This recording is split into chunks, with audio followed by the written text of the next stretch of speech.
ये जेएसएससी कार्यालय नौकरी देने वाला नहीं बल्कि नौकरी बेचने वाला दुकान बन जाए।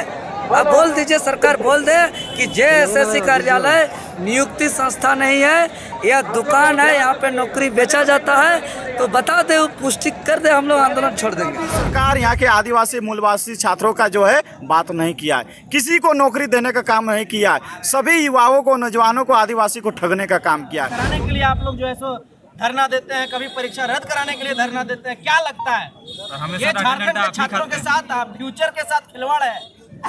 अच्छा, मजाक हम लोग कर रहे हैं कि सरकार कर रहा है कि एक के परीक्षा को बार बार पेपर लीक कर रहा है। पिछला बार 30-35 लाख में बेचा था, इस बार चेयरमैन बदल करके ऊंचा दाम 40-50 लाख में बेच रहा है। तो मजाक वो कर रहा है कि हम लोग कर रहे हैं? क्या हम लोग छात्र का, जो पढ़ने लिखने वाले छात्र है उसका भविष्य को बर्बाद होने दें? क्या जो नौकरी को बेचा जा रहा है उसको हम लोग बचाए नहीं? आप क्या चाहते हैं, राज्य इसी तरह बर्बाद होते रहे? ये जेएसएससी कार्यालय नौकरी देने वाला नहीं बल्कि नौकरी बेचने वाला दुकान बन जाए। आप बोल दीजिए, सरकार बोल दे कि जेएसएससी कार्यालय नियुक्ति संस्था नहीं है, यह दुकान है, यहाँ पे नौकरी बेचा जाता है। तो बता दे, वो पुष्टि कर दे, हम लोग आंदोलन छोड़ देंगे। तू बेचते रहे नौकरी जिसको बेचना है। लेकिन यह कर्मचारी चयन आयोग है ये, और यह कर्मचारियों का चयन होता है, इसके लिए इस आयोग का गठन किया गया है। तो चाहे सरकार रहे या आयोग के कोई भी चेयरमैन, सचिव, मेंबर रहे, हम लोग एक बार क्या, छात्रों के भविष्य के लिए, छात्रों का दुख तकलीफ दर्द के लिए हम लोग कितनों बार आना पड़ेगा, हम लोग आते रहेंगे। आज फिर से वाटर कैनन का इस्तेमाल हो सकता है, अग्निशामक गाड़ी है, प्रशासन पूरी तरह से एकदम तंदुरुस्त है, फायर ब्रिगेड से। क्या लगता है, मतलब इस सब का सामना करने के लिए आप लोग रेडी है? पूरी तरह रेडी है। हम लोग लाठी डंडा, एफआईआर, गोली बारूद, वाटर कैनन, फायर ब्रिगेड, सबसे कोई डर नहीं है, कोई मतलब नहीं है। क्योंकि जो दर्द लाठी डंडा, एफआईआर, वाटर कैनन से है, उससे बड़ा दर्द कि यहाँ की नौकरी को बेचा जा रहा है, उससे बड़ा दर्द यहाँ सेटिंग वेटिंग हो रहा है, उससे बड़ा दर्द कि यहाँ छात्र सालों साल से पढ़ाई कर रहे हैं, उसका नौकरी नहीं हो रहा है। और दूसरी तरफ 40-50 लाख रुपया दे करके 1 घंटा पहले पढ़ ले रहे हैं, उसका नौकरी हो रहा है। ये उससे बड़ा दर्द है। इसलिए हम लोग को इस सबसे कोई मतलब नहीं है। अच्छा देवेंद्र जी, आप सहायक पुलिसकर्मी के आंदोलन के दरमियान गए थे, बड़ी लाठी डंडा खाए थे, फिर खाने आ गए, मतलब हमेशा लाठी डंडा ही खाते रहिएगा? देखिए, हमको कोई शौक़ नहीं है लाठी डंडा खाने का, लेकिन हमको इतना ज़रूर शौक़ है, इतना ज़रूर मेरा चाहत है, इच्छा है कि यहाँ छात्रों के साथ न्याय हो। छात्र जो जेन्युइनली पढ़ाई करते हैं, जो मेधावी छात्र है उसका चयन हो, जो डिजर्विंग कैंडिडेट है उसका सिलेक्शन हो। अगर ऐसा नहीं होता है तो ये जो छात्रों का दर्द है, इससे बड़ा दर्द और कुछ नहीं है। और इसको लेकर के लाठी डंडा तो क्या फिर से जेल जाना पड़े, फिर से कुछ भी करना पड़े या इस माटी में मिलना पड़े, हम तैयार हैं। लेकिन छात्र के हक अधिकार के लिए हम लड़ाई लड़ते रहेंगे। कमजोर कहाँ है जी, अभी ताकत निकलेगा, देखिए ना। तक तो आपके तरफ से ना स्पीच बाजी हुई, ना भाषण बाजी हुई, क्या कहीं कुछ?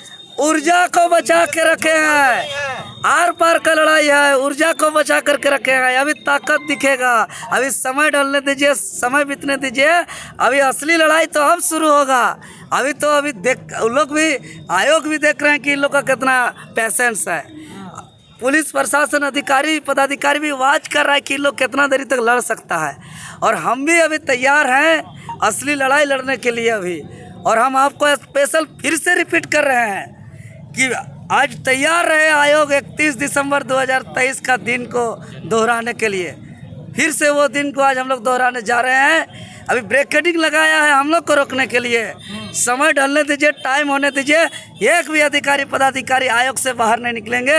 आपके चैनल के माध्यम से हम बोल दिए। एक सवाल और, तब दिखेगा एनर्जी, तब दिखेगा ताकत, तब दिखेगा ऊर्जा। एक सवाल और है, आपके सुप्रीमो जी लाइव आकर बोले थे हम लोग आंदोलन जो है सो करेंगे, लेकिन अभी तक वो दिखाई नहीं दिए हैं जेएसएससी कार्यालय के बाहर। अरे हम लोग मोर्चा संभाल रहे हैं। वो लाइव में फेसबुक में ही खाली मोर्चा संभालेंगे?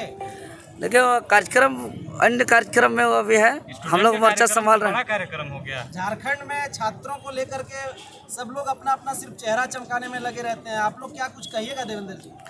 ऐसा नहीं है, छात्र का दुख तकलीफ दर्द पीड़ा की बात है तो सब कोई को मिल के लड़ना है। और सबसे बड़ी बात है कि इस आंदोलन को अंजाम तक पहुंचाना है, इसका परिणाम को लाना है। अच्छा, आज यहाँ कितना का भीड़ है? क्या लगता है इतना भीड़ से कुछ हो पाएगा? जेएसएससी कार्यालय के लोग सुनेंगे? अच्छा, एक बात बताइए, मैंने क्या बहरा है क्या जेसीसी कार्यालय? मैंने उसको बम मारे पटके हैं। बताइए, पूरे राज्य के कोना कोना से हजारों हजार लाखों लाख की संख्या में छात्र आए हैं, तो सब छात्र को यहीं बुला करके यहाँ क्या किया जाए बताइए? ये सब बात बेतुका का है। ये आयोग बहरा हो गया है, अंधा हो गया है। अब यदि आयोग हमारा बात नहीं सुनेगा तो इतना ही छात्र को समय आने दीजिए, हम लोग सब के सब छात्र हम लोग कार्यालय के अंदर तक घुसेंगे पिछला बार की तरह। ब्रेकेडिंग कोई काम का नहीं होगा। आपको याद होगा महोदय, मुख्यमंत्री आवास घेराव के दौरान एक ब्रेकेडिंग को नहीं बल्कि हम लोग 6 ब्रेकेडिंग को तोड़ करके जिस गेट से मुख्यमंत्री महोदय घुसते हैं उस दरवाजे तक, उस गेट तक पहुंचे थे। अभी भी ये ब्रेकेडिंग कुछ नहीं है। इस ब्रेकेडिंग को उठा के हम लोग घर लेते जाएंगे और जो है कि परीक्षा को रद्द कराएंगे। हम लोग कार्यालय घुसेंगे और बैठ के चेयरमैन जेसीसी को तुरंत हम लोग कहेंगे कि इसका रद्द का घोषणा जारी करिए, वेबसाइट पर नोटिस जारी करिए। कुछ एक सवाल रहेगा। बोलिए। आप जेबीकेएस के युवा मोर्चा केंद्रीय अध्यक्ष हैं, तमाम लोग भी पहुंचे हैं, आपके वरीय उपाध्यक्ष भी पहुंचे हैं, लेकिन आपके केंद्रीय अध्यक्ष जो हैं, सुप्रीमो जो है, वो कहते हैं सोशल मीडिया में कि हम जो है स्टूडेंट के साथ रहेंगे, लेकिन यहाँ दिखे छात्रों के बड़ा हितैषी है, लेकिन आज दिखे नहीं। इसको देखिए हमारे वरीय उपाध्यक्ष जी ने इस विषय में कहा कि हमारे टाइगर जयराम महतो जी अन्य कार्यक्रम में व्यस्त हैं और उनके अनुपस्थिति में ही हम लोग जो है कि मोर्चा को संभाले हुए हैं। सभी कोई जेल के परिवार सभी कोई उपस्थित है यहाँ पे। तो क्या लगता है कि एक सोशल मीडिया में समर्थन देना और नैतिक जो है यहाँ नहीं ये कहीं ना कहीं जब वो स्टूडेंट के लिए लड़ाई लड़ते हैं, झारखंड के लिए लड़ाई लड़ रहे हैं, तो ये भी तो झारखंडियों के लिए बड़ी मुद्दा है। आप वहाँ से आ गए लेकिन आपके सुप्रीमो जो है नहीं। बिल्कुल हम लोग तो उपस्थित है ही ना। हम लोग तो बोल ही रहे, शारीरिक रूप से हो या फिर जैसे भी हो, हर संभव हम लोग प्रयास कर रहे हैं कि जो हमारे झारखंडी छात्रों के साथ, जो हमारे यहाँ मूलवासी छात्रों के साथ जो अन्याय किया जा रहा है, उनके जो नौकरी को बेचा जा रहा है, उसके विरोध में जो है हम लोग प्रदर्शन कर ही रहे हैं। हम लोग तो शारीरिक रूप से उपस्थित ही है। और जयराम महतो जी किन्हीं कारण से नहीं आ पाए, ये उन्हीं से सवाल कीजिएगा तो मुझे लगता है बेटर रहेगा। अच्छा, क्या लगता है कि तमाम जेबीकेएस में जितने भी आंदोलन करता है, चाहे समर्थन देता है, वो कहीं ना कहीं एक पॉजिटिव निकल के आता है, लेकिन क्या लगता है कि आप जो आपके समर्थक, आपके पार्टी के लोग जो हैं इस जो है प्रोटेस्ट को समर्थन दिए, क्या लगता है पॉजिटिव कुछ बात निकलेगा?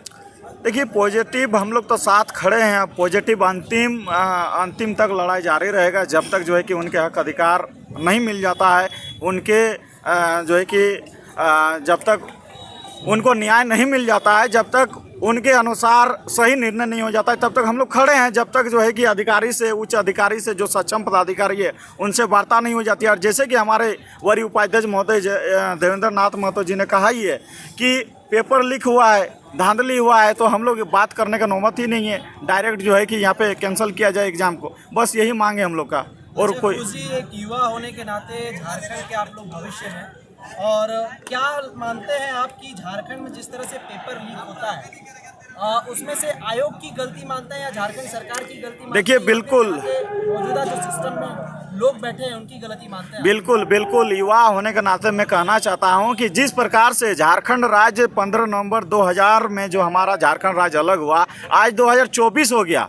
2024 के दरमियान में कई लोग जो 15 नवंबर 2000 के दरमियान में जिनका जन्म हुआ है वो जवान हो गया, लेकिन आज देखे होंगे कि झारखंड अभी तक जवान नहीं हुआ है। जवान नहीं होने का सबसे बड़ा कारण है कि यहाँ के जितने भी सरकार बने हैं, जितने भी सरकार हो, चाहे वो बीजेपी का सरकार हो, कांग्रेस का, जेएमएम का, जितने भी सरकार बने, कोई भी सरकार यहाँ के आदिवासी मूलवासी छात्रों का जो है बात नहीं किया है। किसी को नौकरी देने का काम नहीं किया है। सभी युवाओं को, नौजवानों को, आदिवासी को ठगने का काम किया है। क्योंकि मैं खुद युवा हूँ। आप देखे होंगे कि लगातार पेपर लीक होते जा रहा है, चाहे कोई भी एग्ज़ाम हो।